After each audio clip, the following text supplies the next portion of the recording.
frog and the mouse মানে ব্যাঙ এবং ইঁদুর। A long time ago অনেক সময় আগের কথা। There lived সেখানে বাস করত a frog in a marsh একটা ব্যাঙ in a marsh মানে একটা জলাভূমির মধ্যে বাস করত একটা ব্যাঙ। Nearby কাছাকাছি in the same marsh মানে এই একই জলাভূমিতে। lived বাস করত a mouse একটা ইঁদুর বাস করত কোথায়? in a hole in মানে মধ্যে, একটা হল একটা গর্তের মধ্যে একই জলাভূমিতে ইঁদুর বাস করত। both were উভয়ে ছিল very good friends খুব ভালো বন্ধু। তারা উভয়ে ছিল এই ব্যাঙ এবং কি ইঁদুর, তারা দুইজনই কি খুব ভালো বন্ধু ছিল উভয়ই। বাট ওয়ান ডে কিন্তু একদিন they got into a dispute একদিন তারা কি হয়েছিল? তারা প্রবেশ করেছিল ইনটু এ ডিসপিউট একটা বিবাদের মধ্যে প্রবেশ করেছিল। ইট ওয়াজ ওভার দ্য ওনারশিপ এটা ছিল ওভার দ্য ওনারশিপ মানে একটা মালিকানা নিয়ে। কোথাকার? অফ দ্য মার্স সেই জলাভূমির মালিকানা নিয়ে হয়েছিল বিবাদ। The frog declared I am the owner of this marsh আমি মালিক। কোথাকার? অফ দিস মার্স এই জলাভূমির মালিক। I have been living here for a long time. আমি বাস করছি। I have been living আমি বাস করছি here এখানে for a long time মানে ধরে, ফরে হলো ধরে, লং টাইম মানে অনেক সময়, তো অনেক সময় ধরে আমি এখানে বাস করছি। The mouse are good তখন ইঁদুর তর্ক করেছিল, তার বিপরীতে বলেছিল নো না I am its owner আমিও এটার মালিক। দে ডিসাইডেড তখন তারা ঠিক করেছিল টু সলভ মানে এটা কি এটা সমস্যা সমাধান করতে, দ্য ম্যাটার সেই ব্যাপারটা, বাই দ্বারা, ফাইটিং যুদ্ধ করে, ইট আউট যুদ্ধ করে এটার সমস্যা থেকে সমাধান বের করতে। The winner would be the owner মানে বিজয়ী যে হবে সেই হবে কি? ওনার মানে যুদ্ধে যে বিজয়ী হবে সেই হবে মালিক। Both armed themselves with sticks both মানে উভয়ই কি আর্মড মানে অস্ত্রে সজ্জিত হয়েছিল, দ্যামসেলভস তাদেরকে নিজেদেরকে, উইথ স্টিক্স উইথ মানে দ্বারা, স্টিক্স মানে লাঠি, লাঠি দ্বারা তারা লাঠির অস্ত্রে সজ্জিত হয়েছিল। To use them like spheres সেগুলোকে ব্যবহার করতে, কিভাবে ব্যবহার করতে? স্পিয়ার্স মানে বর্ষার মতন, স্পিয়ার্স হলো বর্ষার মতন এগুলোকে সেই লাঠিগুলোকে ব্যবহার করতে। Both were sure of their victory both মানে উভয়ই, ওয়ার ছিল, শিওর নিশ্চিন্ত, অফ দেয়ার ভিক্টরি মানে তাদের জয় সম্বন্ধে তারা খুবই নিশ্চিন্ত ছিল উভয়ই, দুজনই। সুন তাড়াতাড়ি, দে ওয়ার ফাইটিং এওয়ে তাড়াতাড়ি তারা কি করেছিল? তারা যুদ্ধ করছিল। Without care in the world, without মানে ছাড়া, কেয়ার মানে পরোয়া, ইন দি ওয়ার্ল্ড মানে এখানে ওয়ার্ল্ড বলতে এখানে আশেপাশে যা আছে সেটাকেই বলা হয়েছে। তো এখানে আশেপাশে চারিপাশের সব কিছুকে পরোয়া না করে তারা কি করছিল? যুদ্ধ চালিয়ে যাচ্ছিল। সাডেনলি হঠাৎ, এ হক একটা কি বাজ পাখি, কেম মানে এসছিল, দেয়ার মানে সেখানে, হোভারিং ইন দ্য স্কাই মানে ভাসছিল, ইন দ্য স্কাই মানে আকাশের মধ্যে ভাসছিল সেই বাজ পাখি। See so the animals fighting সে দেখেছিল কি? দি অ্যানিমেলস মানে প্রাণীগুলো, ফাইটিং মানে যুদ্ধ করছিল। As she was hungry as যেহেতু সে ছিল, ওয়াজ হাংরি মানে ক্ষুধার্ত, সে ছিল কি ক্ষুধার্ত। সি সোপ ডাউন সে ছু মেরে নিচে নেমে এসেছিল।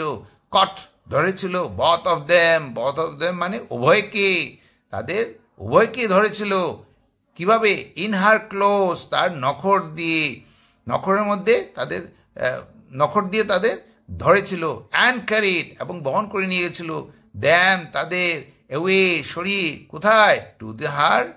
টু হার নেস্ট, তার সেই পাখির বাসায় নিয়ে গেছিল, সেই হক মানে বাজ পাখিটা।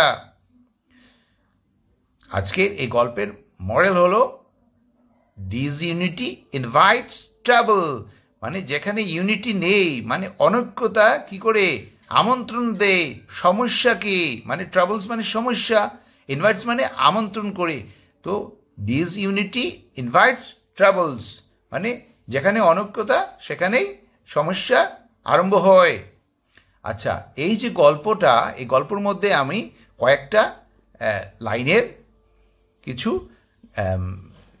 গ্রামার আছে বা টেন্সের ব্যাপার আছে, সেগুলো আমি আলোচনা করছি। 1 নম্বর, এখানে এই গল্পের মধ্যে আছে there lived a frog in a marsh. এই সেন্টেন্সের মধ্যে এখানে কোনো অক্সিলারি ভার্ব নেই, এই যে দেখা যাচ্ছে কোনো অক্সিলারি ভার্ব নেই। আর আমাদের মূল ভাবটা কি আছে? লিভড, এটা ভাব নাম্বার 2-তে আছে। তো এই সেন্টেন্সটা কি হবে? তাই এই সেন্টেন্স পাস্ট ইনডিফিনিট টেন্সেই হবে। এরপরে কি আছে? But one day they got into a dispute, এটা একটা লাইন। বাট ওয়ান ডে মানে একদিন, দে গট, তারা প্রবেশ করেছিল কোথায়? এ ডিসপিউট, একটা বিবাদে প্রবেশ করেছিল, মানে একটা বিবাদে জড়িয়ে পড়েছিল। তো এখানে এই গট ইনটু মানে প্রবেশ করেছিল। তো এখানে গট মানে ভাব নাম্বার 2-তে আছে। আমি এটাকে কি করে, এটা একটা ফ্রেজাল ভার্ব, তো এটাকে আমি ভাব নাম্বার 1-এ নিয়ে গিয়ে এটার অর্থগুলো আলোচনা করছি। গেট ইনটু, এটা ভাব নাম্বার 1, আর এটা হলো ফ্রেজাল ভার্ব। প্রবেশ করা, এখানে অনেকগুলো অর্থ আছে, আমরা যখন যেভাবে দরকার সেইভাবে আমরা সেই অর্থগুলোকে বা এই ফ্রেজাল ভার্বকে ব্যবহার করব। তো এখানে আমাদের এই সেন্টেন্স বা এই বাক্যের মধ্যে আমাদের এই অর্থটাই ব্যবহার হয়েছে, প্রবেশ করা। তো ঝামেলার মানে প্রবেশ করেছিল ওরা। তো এছাড়াও এই ফ্রেজাল ভার্বটা ভিতরে ঢোকা, অভ্যস্ত হওয়া, সঞ্চারিত হওয়া, পরিধান করা, এইভাবে বিভিন্নভাবে বিভিন্ন অর্থ হিসাবে ব্যবহার করা যেতে পারে। এরপরে আমরা পাচ্ছি কি? রিপোর্টিং ভার্ব আর রিপোর্টিং স্পিচ। এখন রিপোর্টিং ভার্ব বলতে গেলে হলো বর্ণনামূলক ক্রিয়া।